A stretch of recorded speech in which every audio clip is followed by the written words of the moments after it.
Welcome, everyone, to the Superintendent Effect, a podcast where we highlight strong leaders building strong communities. I'm Ann Brown, President and CEO of the Cook Center for Human Connection, and I'm your host. Today, I'm excited to be joined by Dr. Theron Schutte, Superintendent of Marshalltown Community School District in Iowa. Theron, thanks for being here today. Thank you for having me. We're excited to talk to you. Tell us about your summer. How's it been? It's been extraordinarily busy. I think a lot of people think summers, everyone just has off. For myself as superintendent, for most of our building and district administrators, it's business as usual. The work continues through the summer, and sometimes we can get a lot more done. Well, you were telling me before we started about a construction project that you're working on and some of your weather challenges around that. Those are just the kinds of things that happen in the summer, are easier to do in the summer than in the middle of the school year, probably. Yeah, we've been able to make a lot of progress during the 9 years that I've been in the district. We have $7 to $8 million stadium renovation happening at our middle school, and we've had over 35 inches of rain in the past 2 months. Our construction crews have done a masterful job of going to plan B, C, and D to make sure that work continues, although it might not be the work on paper that was planned for the day. So 9 years in the superintendency seat. I know you've been in education for almost 40 years, and it looks like about 20 of those as superintendents, but 9 years in your current district. Tell us about how does that longevity really support your community? I'd say first and foremost, I had the opportunity 9 years ago to come back to my hometown and the school district that educated me, which was a true honor. This coming year will be my 41st year in education and 21st year as a superintendent. Being a product of this community and district has been beneficial. Knowing the history, knowing what district and community have been and where we need to go, trying to work collaboratively to get there. And then just having all those years of experience. We've had a lot of challenges in the 9 years I've been here, such as experiencing an EF3 tornado tear through our community. A few years later, experiencing a derecho, which essentially it's a land hurricane. All of that occurred within about a 3-year window. Thankfully, we had been very deeply engaged in social emotional learning and behavioral health, mental health, which helped us persevere and weather those storms better than we would have had we not already been engaged in that work. When I listen to you, it's construction and it's community rebuilding and it's community leadership. And then being that trusted leader in your community. It's amazing the scope of the job and how all of your previous experience comes up through that to get you to the seat that you're in right now and to be successful in that. Do you want to talk a little bit about just your journey from deciding you wanted to be an educator to being in the superintendent seat and then in your hometown? That's exciting. Yeah, coming out of high school, the last thing on my radar was becoming an educator. And it was only because my dad, for a period of time, had been an educator. And so I was one of those kids that wanted to do something differently. But I also found that through the experiences I had growing up in the community, that I really loved working with kids. My whole career, all 41 years, have been in 4 different districts in Iowa. So I started off as a teacher, coach, teacher leader, and eventually assistant principal. For the first 10 years, I was in education in Clinton, Iowa. And then I had the opportunity to become a middle school principal in Boone, Iowa. I was in that district for 14 years, 9.5 of which were as middle school principal, and then 4.5 as a superintendent. I had always felt that I wanted to at least try to lead as superintendent a larger district. So I went back out to Eastern Iowa to the Bettendorf Community School District and was superintendent there for 7 years. And then the opportunity presented itself to come back home. When I grew up in Marshalltown, Iowa, it was one of the most affluent communities in the state of Iowa. Student enrollments were at its peak. Today, 70% of our student population now qualifies for free and reduced lunch. 65 to 70% of our students are students of color. We have almost 50 different languages represented, which is beautiful. 35 to 40% are considered second language students. We have about a 15 to 20% mobility rate a year, and that's probably one of our greatest challenges. But we still have the same mission to get them to exit our school district prepared for that next step. Whatever their path is, we want them to be successful while they're there. Yeah, I love that. I just spoke to one of your superintendent colleagues in Virginia, and she classified it as the three E's: enrolled, enlisted, or employed. So, and you just laid that out beautifully. What are you most excited about as we go into this next school year?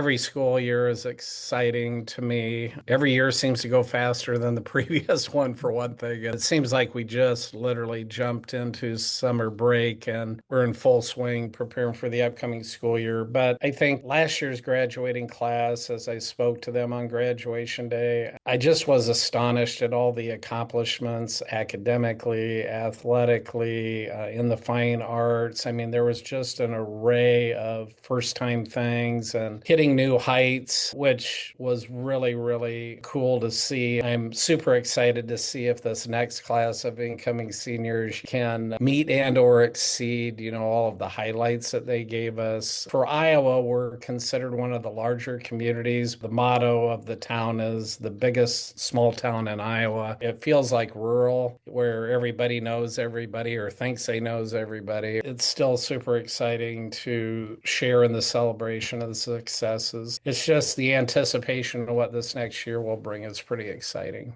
That sounds like a wonderful place to work.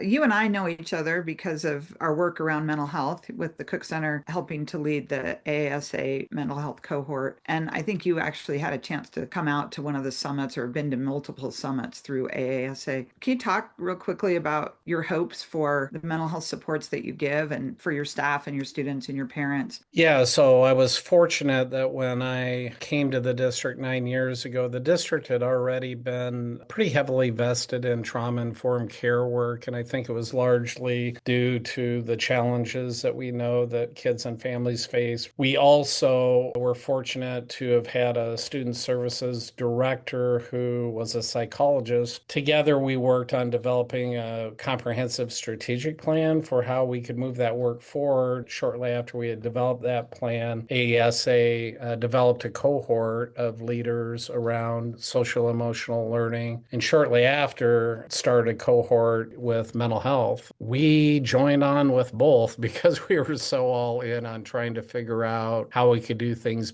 better or differently to meet more needs of students, staff, and families. And so it's been wonderful to be part of that. Oh, that's amazing. I know that being in the superintendent seat can sometimes feel a little lonely because your closest peer is the next town over, the next county over. And it sounds like you've really gotten involved in some of the national leadership of superintendents. I know you served as a past president on the School Administrators of Iowa, but then also served on the executive governing board of the American Association of School Superintendents, or AASA, as we talked about. How does that interaction with those organizations and other superintendents help lift you up? Yeah, it's super helpful. Our district's a bit of an anomaly for Iowa. Iowa's still largely not diverse. And so finding similar districts across the country through the work and the involvement that I've had, whether it was on the governing board, executive board, through AASA, has been extraordinarily helpful. Reaching beyond the state, our state administrator association provides outstanding professional development. It's important to see what's happening across the country. And whether it be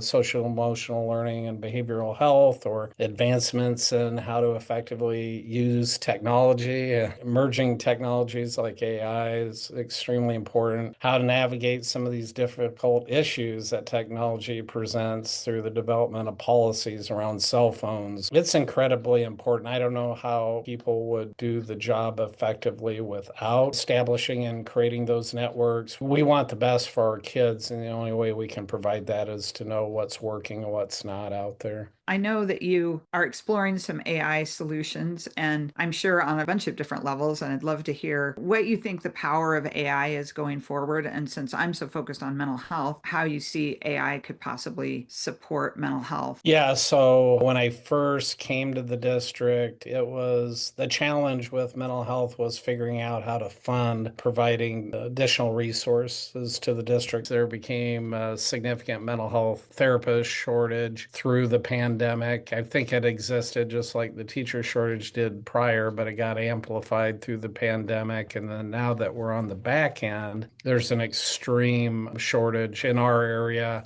for people's availability to provide those services. So we've engaged in virtual therapy. We haven't engaged in AI assisted therapy to date, but we're seriously evaluating it to determine how that can be part of what we have to offer, because different kids have different needs. We're looking at all of those things because it's the only way that we're going to provide more resources to more of the kids that need it. Yeah, the scalability of it really has an impact. And I always think about the access, because parents in particular, when they first notice that maybe their child is struggling, there's so much stigma behind that they're not sure where to turn. And then when they do figure out where to turn, often the service isn't available because it's months of a waiting list, or that's not acceptable because it's hours to get to the service. And so I'm always really excited when I hear that schools are thinking about those things as well. I'm just very thankful to have a board and community that understands the importance of this work and can get past what you were talking about with the stigma. We still have that challenge with parents to a certain extent, but we work really hard to promote. I think we're doing a relatively good job of trying to get past that stigma. It's a work in progress to get people over that hump and to get them to realize that their mental health is just as important as their academic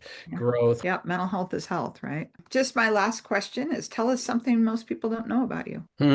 I think a lot of people, since there's been such a changing of the guard amongst administrators, both of the state and the country, I think most people are kind of shocked to hear that, I've been doing this for 40 some years. Also, a lot of people are shocked to learn that Marshalltown is my home. I think a lot of people, when I chose to come here, were like, what in the world are you doing? Because I had been in a very urban district. I had been in a smaller rural district. I had been in a suburban district, which a lot of people see as the epitome of where to go. And then I had left there to come back home to probably one of the most uniquely diverse districts and in some ways challenging districts in Iowa. But I had such a wonderful experience as a child growing up here and had such a wonderful education. I absolutely positively wanted to be a part of making sure that all future kids that come through here have the same experience, regardless of their address, regardless of their background, regardless of their experience. People often ask me what it's like, especially former classmates and stuff that left Marshalltown or left Iowa and never came back other than to visit periodically, and they see the significant change which has happened in the community. And I tell people that I loved it when I grew up here, and I love it even more being back, 32 years after I walked out of the high school doors. It's a beautiful place. It's challenging, but it's extraordinarily fulfilling when you can help students and families